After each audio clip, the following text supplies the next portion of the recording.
Today we're going to unbox here a Daytona 3-ton heavy-duty floor jack to jack up the car. We'll take a look at this and the assembly. Alright, so we cut open the box here. We'll take a look at the parts and put this thing together.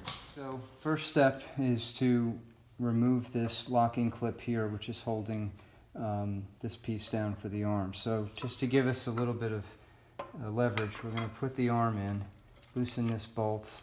I'll just leave it loose for now, and that's going to push down and give us enough weight on the to open this up so that we can take out the locking clip, and that'll allow us to lift this up.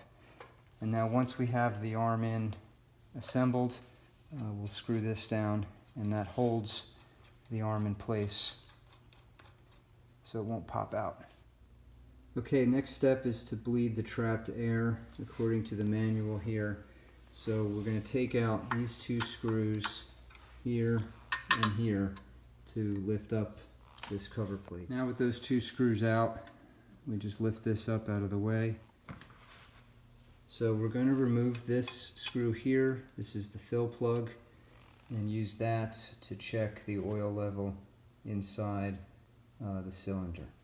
So with the cap off here, you can see the fluid level looks okay, maybe just a little low. So we're going to add some hydraulic jack oil here in a moment. And we'll pour some of the hydraulic jack oil in, just a little bit.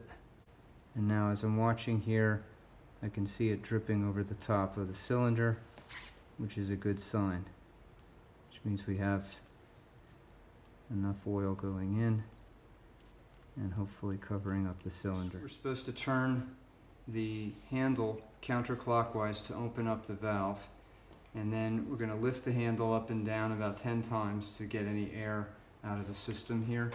And so we're just going to work this to see we get all the air out of the system.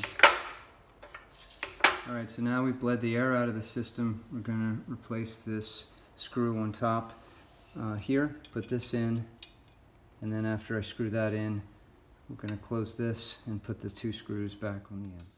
So turn the handle clockwise, locks in the valve, and with the handle going up and down, we should be able to test this out, up and down, and we can see that the jack is lifting.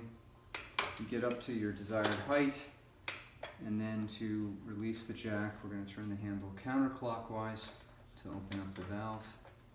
The jack will come down, and then you can pull it out.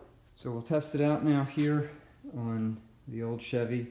I've got two wheel chocks. I'll put those behind the rear wheels, and we'll test this up near the front jack point behind the front left tire. So we'll pop the chock behind the rear tire here, do the same thing behind the other tire, and then we'll lift at the front. So get the jack positioned underneath the front jack point here on the frame so that when the flat plate comes up, it'll hit this flat spot, and we'll see how this works.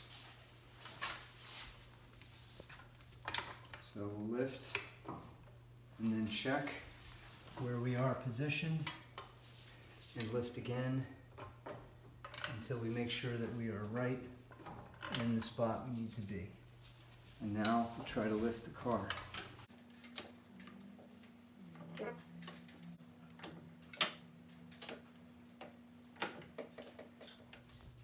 So check underneath here to make sure that we're flat on the jack point on the flat part of the frame. You can continue to lift the car to the height. So to lower the car, you rotate that handle counterclockwise, and that will slowly, very slowly let off the pressure, and the car comes back down.